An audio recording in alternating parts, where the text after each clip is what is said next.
Hello everybody and welcome back. Today I'm going to be showing you guys how I restore cast iron pans. I got a few of them here that a friend let me borrow so that I could fix them for her. So I need to get them fixed so I can give them back. They're not in the worst shape, but the biggest thing is they're a little bit rusty. But most of all, they're just old. They've been sitting around and the oil on them is all varnished and thick and sticky and gross. So I'm going to show you the best way to alleviate that situation today. There's actually two ways that you can do this. You can actually, they say not to, but you don't use soap in a pan while you're cooking with it, but you can use dish soap on them if you're trying to restore them and get them clean and you're going to completely start over with the seasoning process. And today to do these, we're actually going to be completely starting over with the seasoning process. But instead of trying to scrub it and plugging up a scrubber and all that stuff, I am just going to burn them off, and I'm going to do that on my barbecue. Alright, I've got the coals going underneath there. Everything's taken off.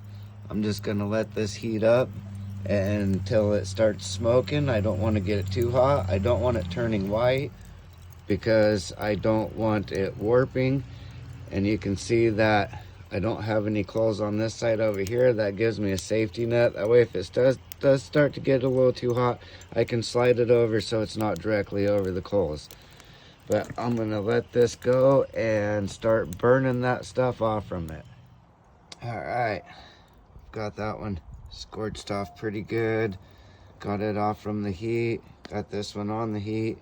Working on it now. Gonna start rotating it around. You can see right there it's starting to get hot. So I'm going to spin this like so. So the other side can start getting hot. Alright, I have taken them out and set them on a board rather than my concrete because my concrete's kind of cold and I don't want to shock them or crack them. And I don't want to put them on my counter or anything yet because they're scorching hot and I don't want to ruin my counter. So I've got the other two on there and I'm letting these cool off right now, and I'll take them inside and start the next process.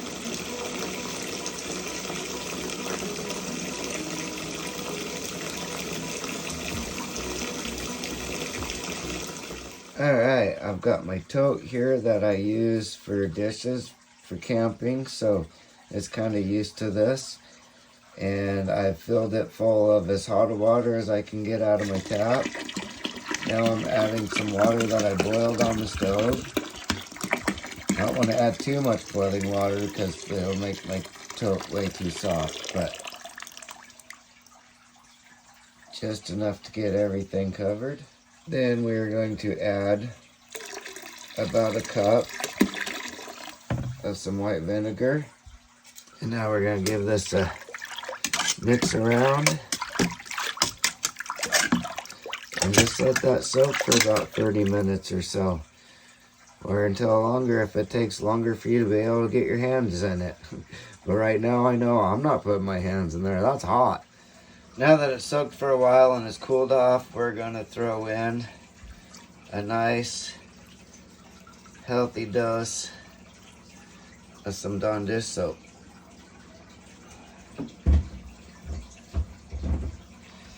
Swirl that around.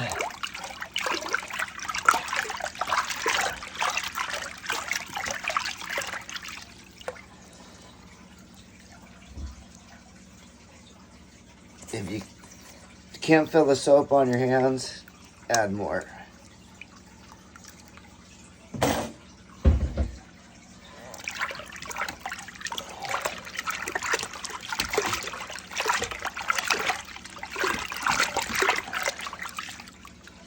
There we go, that's better. Just feels soapy. Now we're gonna let that soak for a little bit too. Alright, now that they've soaked for a little bit, I'm going to take them out in my sink one by one. I'm going to add some dish soap directly to it. Just a tiny little bit of water. I'm going to use this chain and literally just scrub and scrub and scrub till I get everything off in it. I'll scrub in here.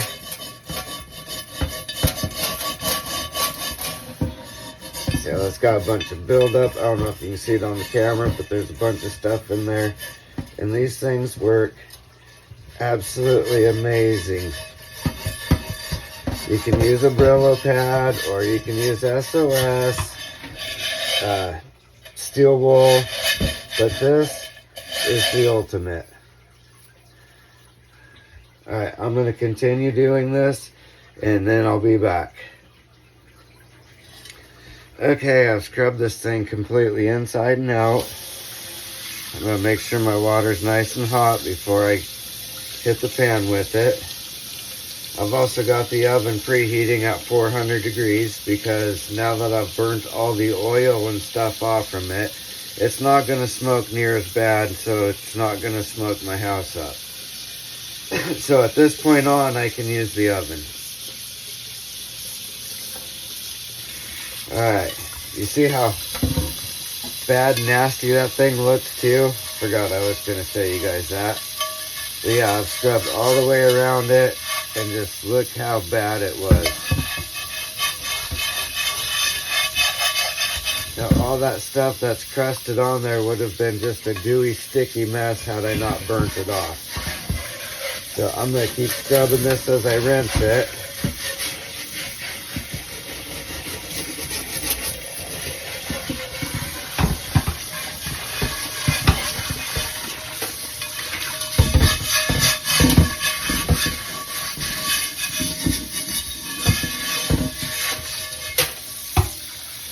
But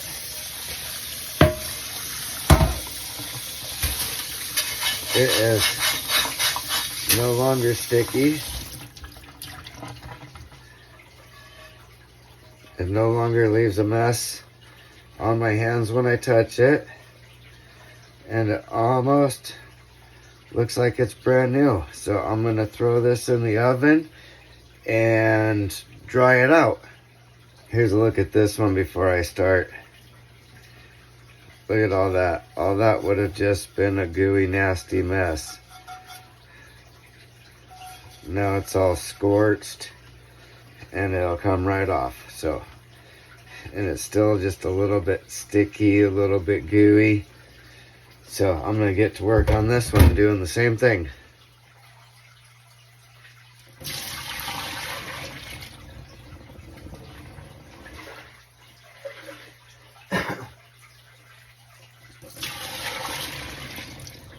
This is me dumping the water out of the tote because there's so much water in it.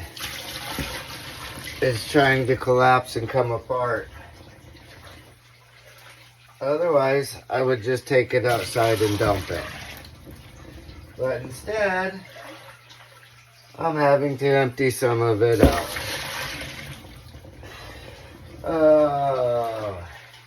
This is why they say hindsight is 20/20.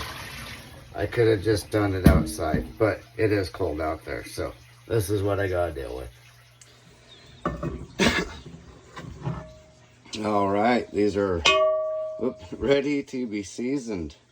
But that's what they should look like. There's no crusties left on them. There's a little bit of pitting, but that's not crusties, that's just pitting. Where the old original seasoning is kind of wearing off, it'll pit like that. That one's all ready to go. That one's all ready to go. And the other one is still drying. So I'm going to do this in 2 parts. That way if you want to just come back to the seasoning part again, you can do so. So that's the end of how to clean them and get them ready for seasoning. So if you want to see how I season them, stay tuned for part 2. And I'm going to get started on that right now.